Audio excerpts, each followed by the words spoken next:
On this video, we're gonna talk about 3 ways to knock out your next opponent.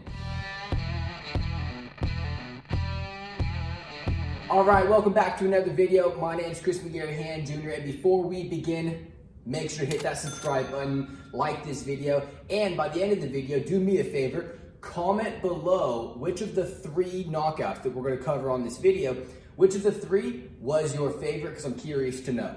All right, so the knockout punch, something that every fighter and person should have in their repertoire for a couple of reasons. You know, we just wrapped up UFC 250 over the weekend, saw some incredible knockouts. We'll go over a few of those in this video. And, you know, in a professional setting, especially in the UFC, if you get the knockout of the night, you get the most impressive knockout, the most impressive finish, Uncle Dana White's gonna pay you an extra 50 grand on top of your paycheck. It's not bad, so you wanna learn that knockout punch. Then also in a, let's say a street fight situation. You know, in a street fight, there's no points, there's no judges, there's no rules. It's a very, very dangerous setting that honestly you don't wanna find yourself in too many times. You know, you'd rather use your skills and your ability to fight in a cage or in a controlled environment. But sometimes, you know, one thing leads to another. You're in a dangerous situation. You've got to fight your way out of it. In that situation, you need to know the knockout, because the longer that fight goes on, the more danger you are in. So you have to be able to put somebody's lights out and get out of that scenario as fast as possible. So the knockout punch is very important. Now, I've broken this down into 3 ways to knock somebody out. There's an array of ways with different punches and different combinations, but here's 3 ways to set up and to get a knockout in your next fight. Now, these 3 things all have one thing in common. It's not the biggest muscles. You know, I'm about 5'11", 175 pounds. I'm not 200 pounds, 250 pounds like some of these bodybuilders in the gym. I'm a relatively skinny guy. I'm not gonna talk about height, or how short you are, how stocky you are, or your genetics, your skin color, or anything like that. No, because without question, you can ask Mike Tyson, you can ask some of the guys that got the knockout bonuses over the weekend at UFC 250, the Sean O'Malley's, Cody Garbrandts of the world. The number 1 way to knock somebody out is to hit them with the punch that they don't see coming. So if you look at these 3 types of knockouts that we're gonna cover, they all have that in common. It's all setting you up to land a punch that your opponent doesn't see coming. So number 1 is the overhand right, the haymaker punch.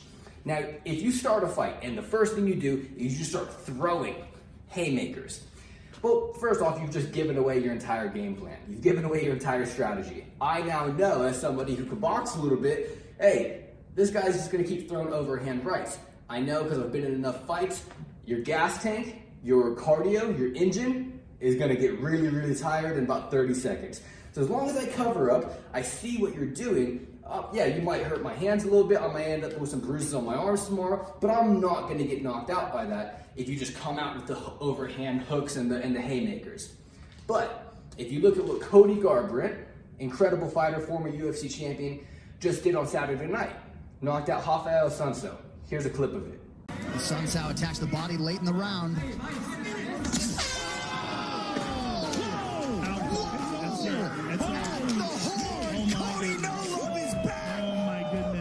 Oh my goodness. Look how he did that. Joe. Oh my goodness. I don't think there's a man faster. I don't think there's a man faster in the sport. What he did throughout that entire fight, he never threw that haymaker punch. Not like that, at least. The whole fight, he was setting up with his jabs. He was throwing a couple spinning kicks, kicks to the body. He was really using his boxing skills and his footwork to get in and out. And then at the end of the round 2, with 1 second to go, he said, I'm in no danger as soon as this bell goes off, as soon as the round is over. I'm in no danger. Rafael, my opponent, cannot throw another punch.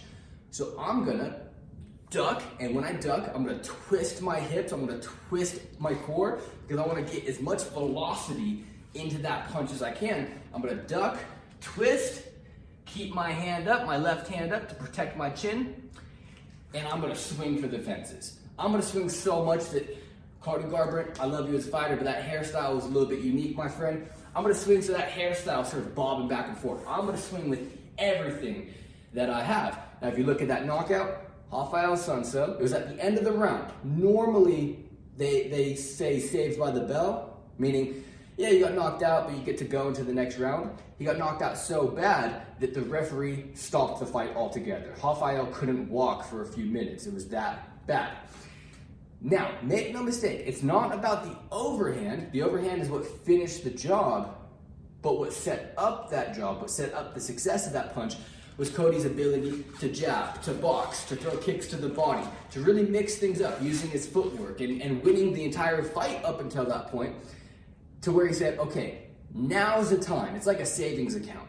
I'm not gonna put money in my savings account, and every time money goes in there, just go and spend it.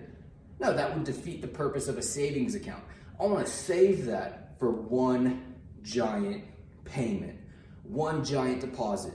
So I wanna stack that savings up as much as I can, so when I decide to use it, boom, I'm getting a big old house.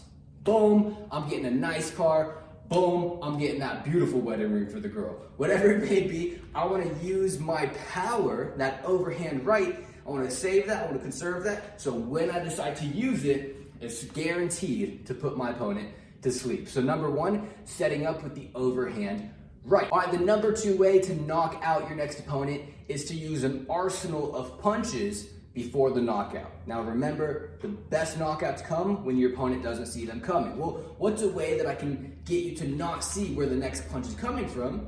Well, that's to get to throw a lot of different types of punches. So I'll start with my jab. The jab sets up everything. I'm throwing the jab.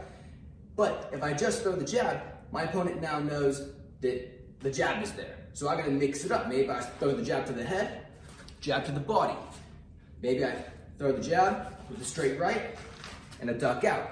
Next time I throw jab straight right, I step back.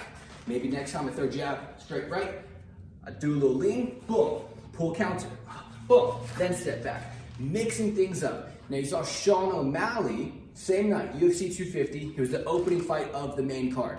He did this so wonderful because what he was doing with his opponent, Eddie Wineland, was he was throwing so many different punches that by the time he went to go throw his knockout punch, the final punch of the night, Eddie really had no idea where the next punch was gonna come from. O'Malley's throwing spinning kicks, he's throwing jabs, he's throwing crosses, he's throwing hooks, he's doing everything with a lot of feints in between. So I'll throw a jab, then I might feint the jab, hit that right. Then I might feint the left, feint the right, come back with the left hook. Now if you look at Sugar Sean's final combination before he landed the knockout punch, here's what he did. Feinted with the right uppercut, feinted with the left hook, and then down the pipe with the straight right hand. So it's ba ba ba. It's feint, straight right. Ba ba ba. Ba ba ba. Now notice, to really sell that feint, I'm making it seem as close to a real punch as possible. Because I want my opponent to really think that that uppercut's coming. I pull that back, okay, the uppercut didn't come. Now the left hook's coming. But I pull that back, that's a feint. Now, boom, I hit you with that straight right down the pipe that you don't see coming. So, Sugar Sean set that up in two ways. One, the entire fight before that, he was throwing every punch in his arsenal so that Eddie had no idea what the next punch was gonna be. He couldn't figure Sugar Sean out. But then two, he used lots of feints to say, is the punch coming here? Is the punch coming here? No, it's coming there. So, number two, use an array of arsenals to confuse your opponent to land the knockout punch. And the number three way to land the knockout punch on your next fight is fatigue. Use fatigue to your advantage. What does that mean? Well, famous saying in the boxing gym, cardio makes cowards of us all. So use cardio to your advantage, meaning be in good shape physically, and know that your opponent is gonna get tired. And as soon as they get tired, what happens? Well, what happens when we all get tired? We start to think, oh, I'm tired, I'm exhausted. When is the round gonna be over? I start looking at the clock. You see a lot of fighters do that. I'm looking at the clock. I'm looking at my corner. What did my corner say? There's 10 seconds left? Okay, there's 10 seconds left. man, I'm so tired. Man, I shouldn't have eaten that one day. Man, I shouldn't have skipped running that one day. The next thing you know, boom, you get caught with the overhand right, you get caught with that left hook, and the fight is over. Cardio can be an extreme weapon if it's used to your advantage and against your opponent. Beautiful example of this was back in the day when Conor won his first world championship, Conor McGregor versus Chad Mendes. Chad Mendes took that fight on 2 weeks' notice. Not enough time to get ready for a world championship fight, just for the fatigue reasons. And you saw in that fight, Chad's taking Conor down. He's dominating the fight on the ground and he's wrestling the life out of Conor McGregor, but he's not in good enough shape to go 5 rounds. So at the end of round 2, what happens? Well, Chad gets tired, he lets Conor up, Conor's bleeding a little bit, but he's got that better gas tank, he's got that better cardio, so he gets Chad against the fence, and you can see it. Chad is exhausted. I think Joe Rogan even calls it.